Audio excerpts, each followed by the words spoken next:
Olá pessoal, bem-vindos de volta a este curso. Entramos então agora na reta final das nossas aulas e vamos agora falar de um novo tópico dentro da teoria de códigos. Vamos falar agora sobre códigos geométricos. Como veremos daqui a pouco, códigos geométricos são construídos a partir de curvas algébricas. Então, é por esse motivo que começamos as aulas desse curso, revisando alguns tópicos e resultados sobre teoria de curvas, mas também para dar uma abrangência maior sobre o assunto, resolvemos também apresentar a definição de copas de funções algébricas e assim explorar esse tópico, bem como alguns dos resultados que eram interessantes, não só por motivo de a gente falar sobre códigos geométricos, mas também para abranger mais assuntos dos quais a gente pudesse estar falando, certo? Então, antes da gente começar a falar sobre códigos, dar a definição matemática formal, vamos ver alguns exemplos que vão motivar a definição desse objeto que a gente está interessado em estudar. Bom, primeiro vamos ver aqui o código de Reed-Miller de ordem R sobre um corpo finito, f que a gente vai considerar dois inteiros satisfazendo essa desigualdade aqui. Vamos aqui tomar o espaço dos polinômios de m variáveis de grau no máximo R e vamos estar denotando aqui a aplicação EV, que vamos chamar esse tipo de aplicação de avaliação porque vamos estar pegando polinômios e estar avaliando esses vetores, ok?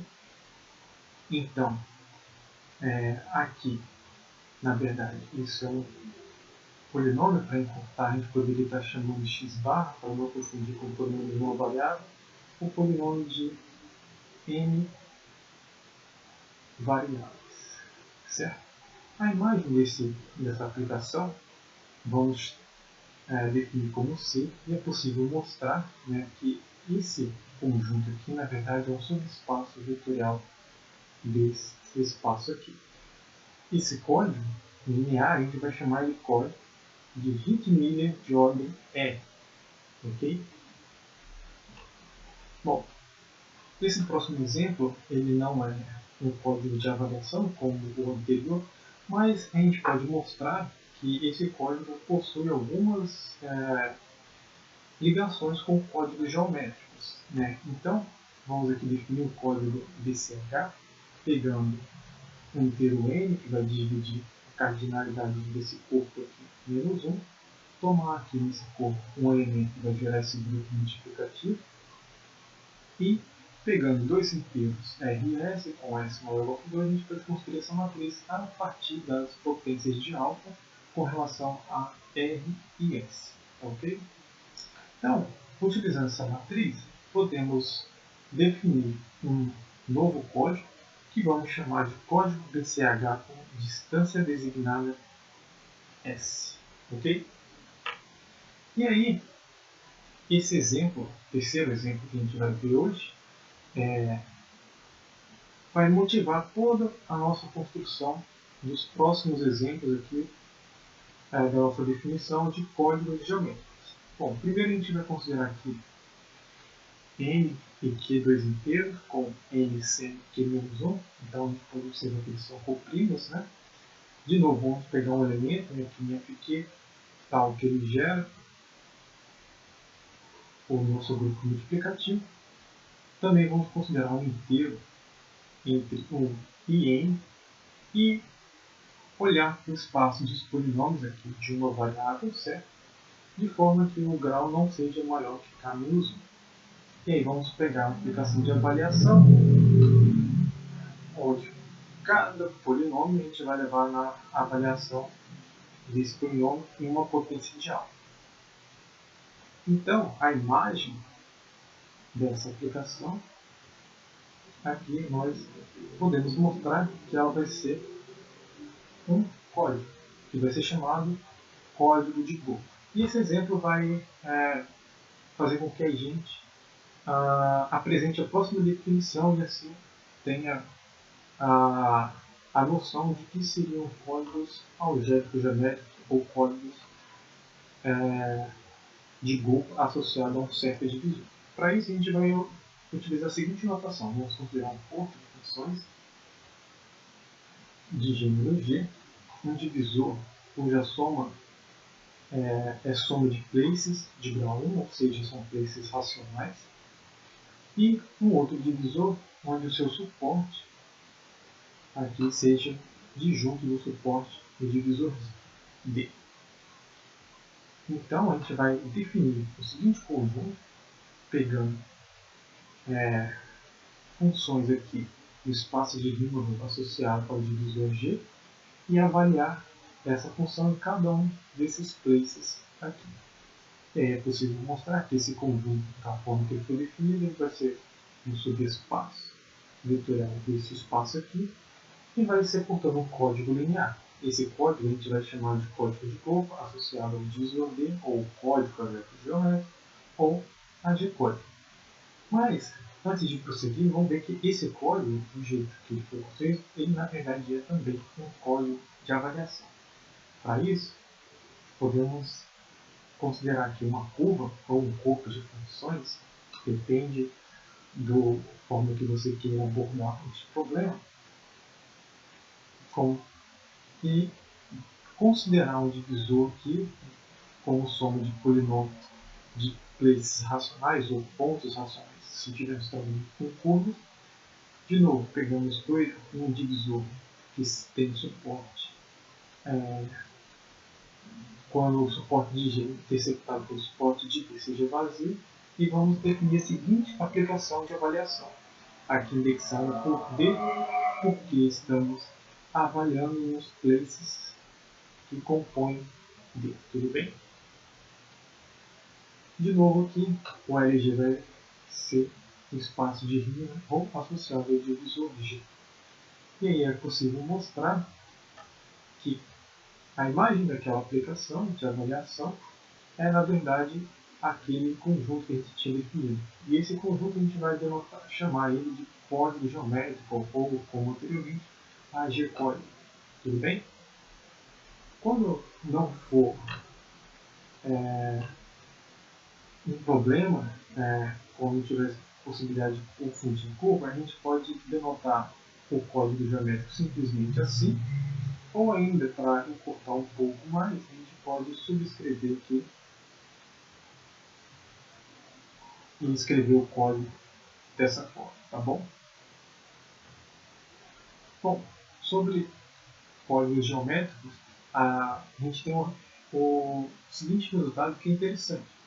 Então, se a gente pega um código geométrico e supõe que tem a dimensão K, a distância MD, usando a dimensão dos divisores aqui, a gente pode calcular a dimensão do nosso código. Então, aqui nesse primeiro item, a gente consegue traduzir uma propriedade que vem de código para uma propriedade que vem lá da teoria de curvas ou da teoria de corpos de funções, utilizando ali o termo de Riemann para estar calculando estes valores. Tudo bem? E ainda temos que a distância mínima do código é sempre maior ou igual, que é o comprimento menos o grau do nosso divisor G. Tudo bem? Então, em determinados casos, calcular o grau de um divisor é relativamente simples. Então, calcular essa cota inteira aqui em alguns casos, pode ser bem mais simples, tudo bem? Ou em outros casos, nem tanto assim. Tá. Mais para frente a gente vai voltar nessa desigualdade. Ó, nesse próximo resultado, de novo, temos um código geométrico aqui com parâmetros N e KB, e vamos supor que essa diferença seja estritamente positiva. E G sendo o gênero da forma. Então a gente pode mostrar que a nossa aplicação de avaliação é injetiva, e supondo isso aqui a gente pode obter que a dimensão do meu código é exatamente a dimensão do meu divisor G. Em particular, usando o teorema de Riemann, a gente obtém essas desigualdades aqui. E ainda, se supomos que o grau do divisor seja maior do que 2 menos 2, ou seja, maior que 2 menos 1, né? Então a gente pode calcular explicitamente aqui o grau, a dimensão do meu código, utilizando os corolários, os resultados, né, do teorema de Riemann-Roch. Tudo bem? E aqui fica um pouco mais simples do que a gente tentar calcular ou este valor aqui, ok? Porque, como a gente viu, né, calcular a dimensão de um divisor nem sempre é uma tarefa fácil, mas na maioria das vezes calcular o grau de um divisor é uma tarefa um pouco mais simples. Tá? E ainda, se a gente tiver aqui um código geométrico, uma base e for se a gente tiver o conhecimento da base do espaço de Riemann associado a esse divisor, então a matriz associada aqui, não é o mesmo divisor, é um abuso de notação, tá bom?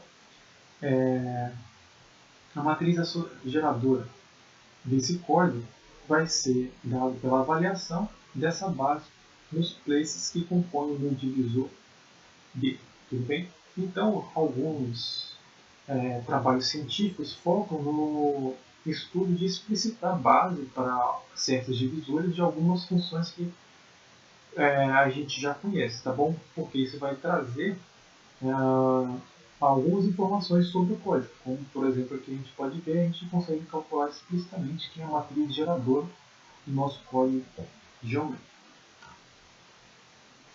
Voltando lá naquele primeiro lema, a gente tem o seguinte, deixa eu botar aqui, a distância mínima de um código geométrico satisfaz essa desigualdade. Então, vamos estar definindo a distância designada de um código geométrico como sendo a diferença desses dois valores, o comprimento menos o grau do divisor. E aí, a gente tem, então, claramente que a distância mínima é sempre maior que a distância designada. E aí a gente pode se perguntar, existem códigos que essa cota, que essa igualdade vale? Para quais códigos essa igualdade não vale, certo? Então, essa é a pergunta, saber quando um código tem distância mínima igual a distância designada e quando elas são diferentes. E aí que existe uma condição, né, que é possível mostrar que a distância designada é igual à distância mínima. E aí eu vou deixar para vocês tentarem mostrar essa equivalência, tá bom? Bom, quando estávamos lá na terceira aula falando sobre códigos, vimos que a partir de um código podemos criar vários outros códigos. Um deles é utilizando o código dual. Outras maneiras, somar códigos, fazer união, interseção de códigos, fazer produto, também podemos fazer produto, tem historial de códigos para criar novos códigos e assim por diante. E aí, nesse assunto de códigos, do dual do código, a gente vai apresentar a definição do próximo código a fim de tentar descrever quem é o dual de um código geométrico, certo? Então, novamente, vamos pegar dois divisores aqui, cujos suportes não têm interseção, e aí vamos definir aqui esse código, denotado dessa forma aqui, utilizando a diferencial de Euler nesse conjunto, tá bom? Então, vamos chamar isso também de código geométrico, e a intenção nossa é mostrar que esse código definido dessa forma vai ser o dual de um código geométrico. Tudo bem? Bom, antes de fazer isso, vamos estudar algumas propriedades desse código. Bom, a dimensão desse código vai ser exatamente o índice de especialidade desse divisor menos o índice de especialidade do divisor G, certo? Em contrapartida com o que a gente tinha anteriormente, né? Aqui, vou voltar aqui, a gente tem, que a dimensão do código geométrico é dada pela dimensão dos divisores. Aqui a gente tem que é dado pelo índice de especialidade desses divisores. E ainda também conseguimos ter uma cota inferior ali para a distância mínima desse código, onde ela é dada pelo grau do divisor G mais 2 menos 2 vezes o gênero da curva ao qual a gente está calculando esse código, tá bom? Bom, com isso, se a gente chamar aqui K' sendo a dimensão desse novo código que a gente definiu, a gente pode mostrar que a dimensão é maior ou igual que isso aqui, e essa informação mais alguns outros resultados, a gente pode concluir o seguinte teorema. O dual do nosso código geométrico, que a gente está denotando assim, só um momento.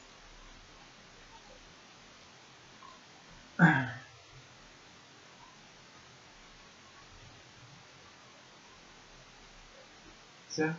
É exatamente esse código aqui. Certo? Então, quando quisermos trabalhar com o dual, basta de irmos direto trabalhar com este código utilizando a diferencial de Weyl. Tudo bem? Bom, sobre códigos serem equivalentes, a gente tem um certo controle. Em que sentido? Bom, você tem dois divisores aqui, de novo eu estou considerando D aqui, soma de pontos, né, racionais. Então, se eu tiver dois divisores U e G com suporte disjunto de U e de D, então eu posso mostrar que esses dois códigos aqui são equivalentes. Claro, então é necessário, a grande hipótese aqui é que esses dois divisores sejam equivalentes. Então, com esse resultado, a gente pode mostrar que esse código é equivalente a esse nas hipóteses da proposição anterior. Tudo bem? Então, de forma recíproca, se a gente tiver um código equivalente a esse código geométrico aqui, então ele vai ser da forma como a gente viu na proposição anterior, onde o divisor G e o divisor U vão ser equivalentes e ambos vão ter suporte disjunto do divisor D, certo? Então, basicamente, quando a gente trabalha com códigos geométricos, com essa relação de equivalência de códigos, a gente sempre vai ter um código geométrico. Tudo bem? Bom, e aí a gente tem um exemplo, agora utilizando o corpo de funções dado por essa equação. Vamos supor que esse corpo de funções tem número G e P seja um preço infinito e P0 seja o zero em comum dessas duas funções aqui. Então a gente pode calcular explicitamente que a dimensão, a distância mínima desse código, utilizando algumas propriedades. Bom, então vamos considerar aqui o divisor D e vamos tomar o nosso divisor G como sendo a soma do preço infinito do P0 e supor que cada P e B seja diferente desses dois pontos aqui. Tudo bem? Então, supondo essas duas condições aqui, a gente consegue mostrar que a distância mínima vai ser maior do que o grau de G menos 2G mais 4, certo? Então, a gente consegue, nesse caso, melhorar um pouco aquela informação que a gente tinha anteriormente, tá bom? Nesse caso particular. Bom, agora a gente vai entrar no estudo elementar de dois códigos específicos, códigos racionais e códigos hermitianos. Ok? Por que o estudo desses códigos é interessante? Bom, e além deles trazerem novas propriedades, então também é uma referência ao que a gente fez no capítulo no capítulo 1, na primeira aula. Lá, nós definimos corpos de funções, certo? E aí, passando a investigar um pouco sobre os corpos de funções racionais a fim de tentar enxergar propriedades, novas propriedades que pudessem ser estendidas para o caso geral. Como a gente viu, o exemplo foi a questão de valorização discreta, places, anéis de valorização, tá bom? Então, vamos aqui começar com o código racional e ver algumas propriedades e calcular alguns parâmetros, algumas relações entre os parâmetros desse código. Bom, se eu tiver um código geométrico cuja função ou corpo de função seja o corpo das funções racionais, eu vou dizer que esse código é um código racional, tudo bem? Então, para esse tipo de código, a gente tem o seguinte: o seu comprimento é limitado pela quantidade do corpo ao qual o código está sendo definido, mais um, e a dimensão vai ser igual ao comprimento se somente se o grau do divisor G que eu estou tomando for maior que n-2 e zero caso o grau desse divisor seja negativo. No caso em que o grau desse divisor está entre 0 e n-2, vamos ter que a dimensão é exatamente o grau do divisor mais 1 e ainda a distância mínima é exatamente esse valor aqui, certo? E o que isso quer dizer? Que, nesse caso, a minha distância designada é igual à distância mínima. Então, aqui está um dos motivos que tornam códigos racionais interessantes. Ele é um exemplo de um código cuja distância mínima coincide com a distância designada. Ok? Então, vamos continuar o nosso estudo, ver mais propriedades, o que mais a gente pode dizer sobre códigos racionais. Bom, se a gente pegar aqui o divisor G como sendo um divisor dessa forma, um múltiplo de um place ou de um ponto, a gente pode facilmente calcular aqui uma base do espaço de Riemann associado a esse divisor, ok? E mostrar que essa igualdade aqui é satisfeita. E com isso, nós temos novamente um exemplo aqui de um tipo de código que é tipo MDS. Tá? Tudo bem? Então, mais uma razão para a gente estar estudando e verificando algumas propriedades sobre esse código. Já vimos que ele é tipo MDS, ele também satisfaz a condição da distância designada ser exatamente a distância mínima do código, entre outras coisas. Também a gente pode exibir informações sobre a matriz geradora desse código. No caso aqui, quando o nosso comprimento é máximo, máximo em que sentido? A gente acabou de mostrar que o comprimento de um código é no máximo Q mais 1. Então, quando n é exatamente Q mais 1, a nossa matriz geradora vai ter linhas dadas por esses vetores aqui. Ok? Quando ela é diferente de Q mais 1, é no máximo Q, as linhas da matriz geradora vão ser dadas por estes vetores. Tudo bem? E aí, como essa construção aqui está uma ideia, a gente define esses elementos AI e VI, ok? E aí a gente consegue construir a matriz geradora desse código.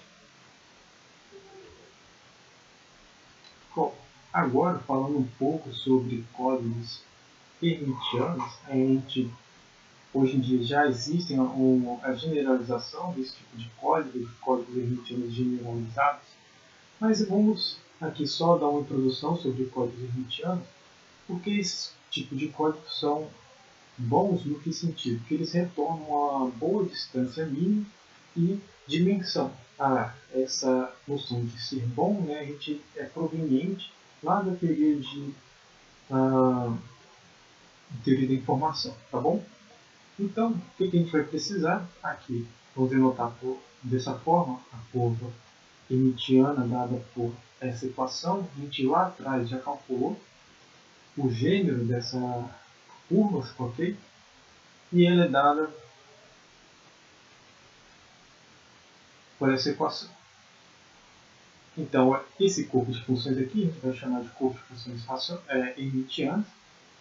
E aí, é possível a gente mostrar que tanto a variável x e y aqui vão possuir um único polo em comum, que a gente vai denotar por p infinito, e cada ponto da forma AB aqui nessa curva vai existir um único place, que a gente vai denotar por essa forma, satisfazendo essa igualdade e essa igualdade. Tá bom?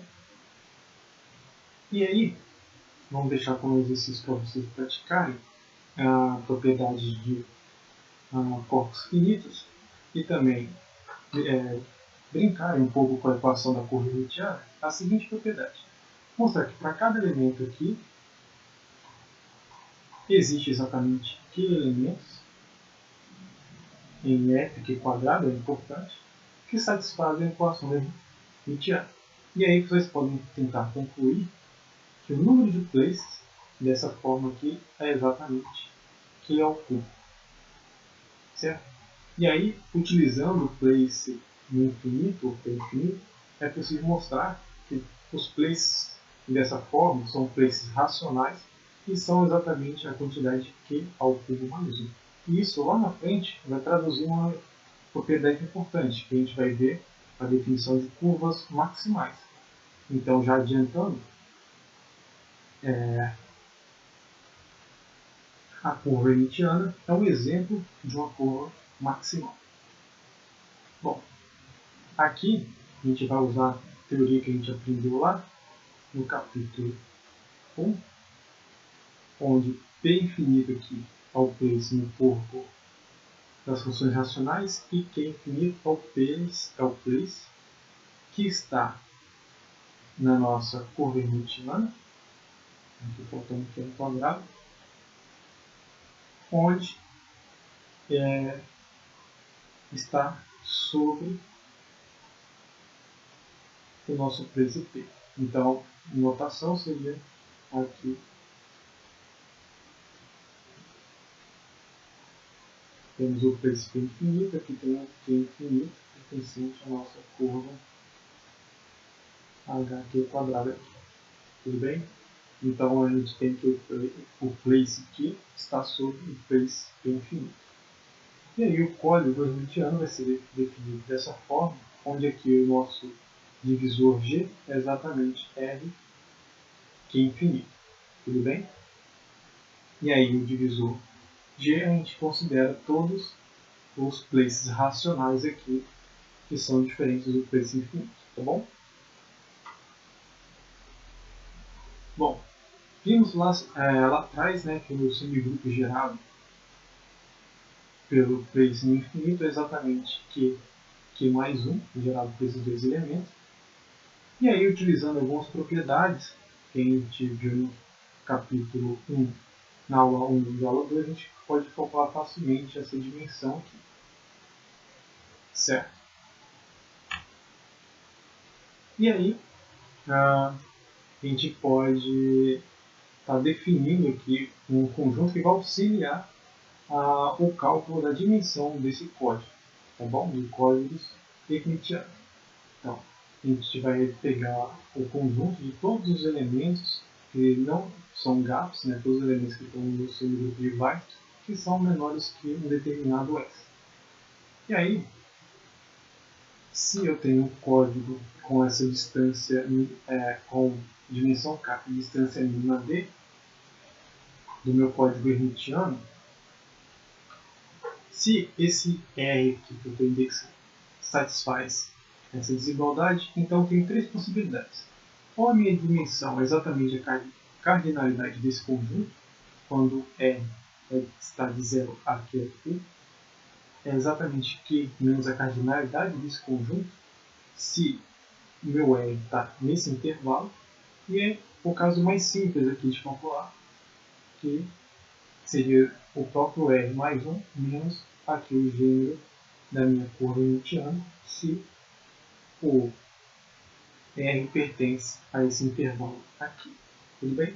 Então, aqui a gente consegue descrever explicitamente quais são as possíveis dimensões do meu código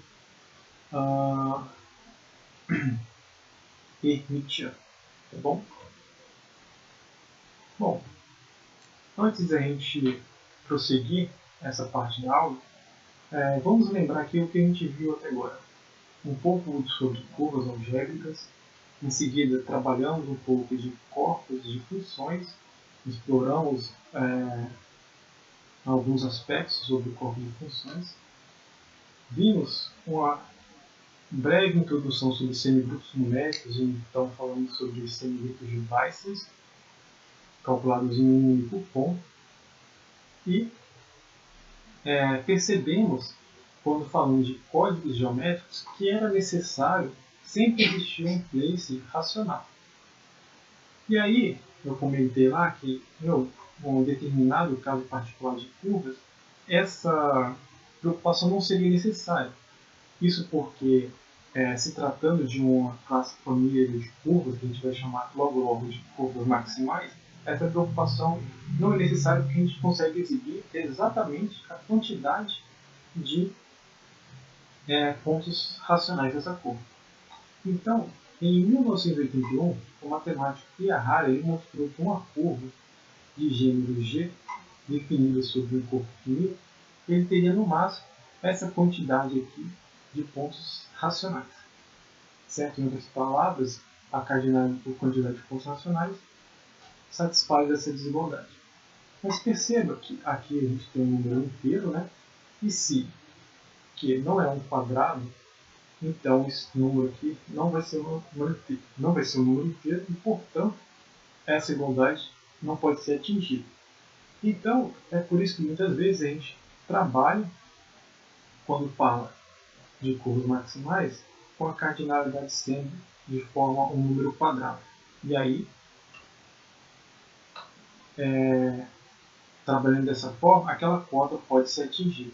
O nome daquela cota é a cota de Hasse-Weil, certo? Ou simplesmente podemos chamar de cota HW, em homenagem aos dois matemáticos que trabalharam nessa cota, Hasse e Weil.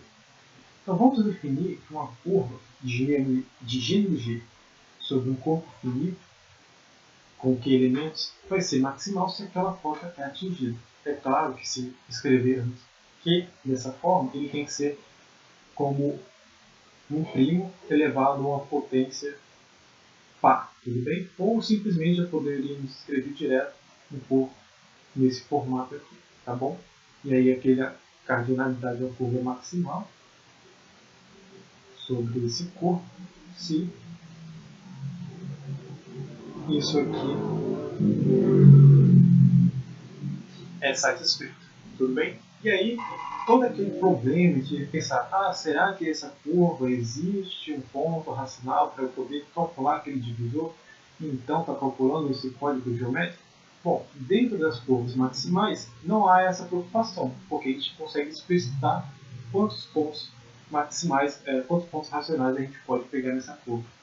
E até dizer qual é o tamanho máximo daquele divisor V que a gente pode pegar, certo? A gente não poderia pegar um número de divisores racionais que ultrapasse esse valor aqui, certo? Mas por que então é só por isso que curvas maximais são importantes? Não, existem diversos outros problemas envolvendo curvas maximais. Bom, ela, como eu acabei de falar, ela tem várias propriedades, não só se tratando de códigos geométricos. Por exemplo, a relação de curvas maximais e códigos é bem interessante. Existem trabalhos onde a gente consegue partir do lado contrário. Note que aqui, nessa aula, a gente começou com uma curva e foi para códigos. A pergunta é, nós podemos voltar? Bom, eu tenho um código, será que eu consigo construir através desse código uma curva? A resposta é sim, existem trabalhos onde matemáticos conseguiram, através da teoria de códigos, explicitar, através de teoremas existenciais, que determinadas curvas com certos gêneros existem. E foram trabalhos bastante interessantes nessa área. Okay? E existem, por conta diz outros problemas envolvendo curvas maximais, como por exemplo, se eu tomo um corpo como que é o quadrado de elementos e pego um inteiro g. Aí eu posso me perguntar, será que sempre existe uma curva maximal sobre esse corpo que tem esse gênero? Então, esse tipo de pergunta existe algumas respostas positivas nesse sentido, mas ainda é um problema que não foi completamente fechado o seu estudo. Então, existem hoje ainda pesquisas relacionadas a esse assunto.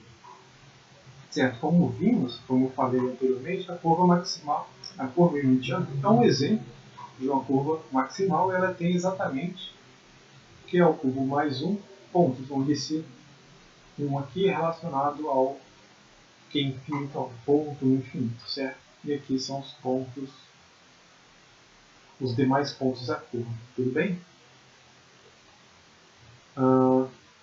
E aqui a gente pode ver um pouco, um caso particular da curva hermitiana sobre F16 aqui, onde o seu semigrupo no ponto infinito é gerado por 4 e 5, vai ter essa cara aqui do seu semigrupo de Weierstrass. E aí, uma coisa importante relacionada a curvas maximais e o gênero de curvas é a seguinte: e a curva maximal se eu tenho uma curva maximal definida sobre um corpo finito de gênero G, então se essa curva tem gênero maior que esse número aqui, essencialmente ela é a curva hermitiana. E aí, esse essencialmente pode ser via isomorfismo, via ser projetivamente equivalente, entre outras coisas, ok? Mas, entre aspas, a gente pode assumir que essa curva é a curva hermitiana. Então, isso é uma propriedade bastante interessante, uma curiosidade que acontece aqui nas curvas maximais. E aí um problema surge. Qual seria esse problema? Bom, deixa eu colocar aqui.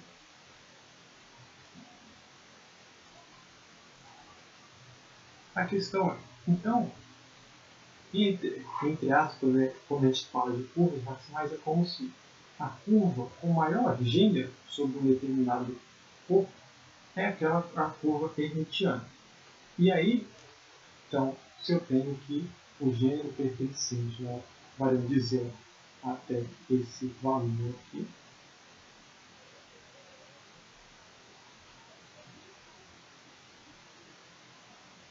que é o gênero da minha curva hermitiana.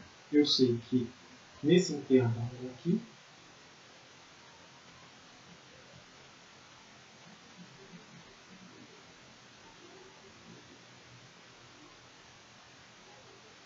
aqui é 10, tá?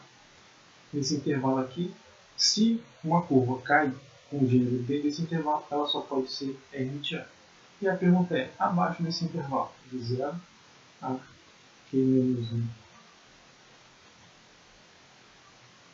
o que acontece? Será que sempre vai existir uma curva com esse gênero? Será que não vai? Então, essa pergunta está referente a estudar o espectro do gênero dessas curvas e existem alguns resultados já nesse sentido. Tudo bem? Aqui, faltou um maior ou igual, maior escrito. E aí, o resultado de forma resumida é o seguinte: se eu tenho uma curva maximal de gênero G sobre f aqui quadrado, ou ela tem esse gênero, ou esse gênero, ou ainda ela é menor que esse valor aqui, tudo bem? Já existem resultados que melhoram essa cota aqui, tudo bem? Mas não vinha ao caso colocar eles aqui, é mais uma curiosidade para vocês terem uma noção de como os estudos sobre esse problema está sendo desenvolvido, tá bom? Alguns desses resultados aqui foi utilizado, por exemplo, a teoria de semigrupos de Weierstrass, por exemplo. Então, aí novos estudos estão sendo direcionados do ponto de vista de curvas maximais a tentar melhorar esse tipo de código, ok? Ou exibir gêneros ou mostrar que não existe uma curva em um determinado gênero, que é onde eu tinha falado anteriormente, teve trabalhos usando teoria de códigos para explicitar gêneros nesses intervalos aí, gêneros de funções de curvas maximais, ok? Bom, aqui a gente tem 4 exemplos, né, de curvas maximais, dados por essas 4 equações aqui. E a gente vai encerrar essa aula por aqui e na próxima aula vamos continuar falando sobre agora semigrupos de Bayes e ver como toda essa teoria de semigrupos de Bayes, curvas e códigos, elas vão estar relacionadas, como eu posso utilizar uma para estudar a outra, tudo bem? Então até a próxima aula e se vê lá.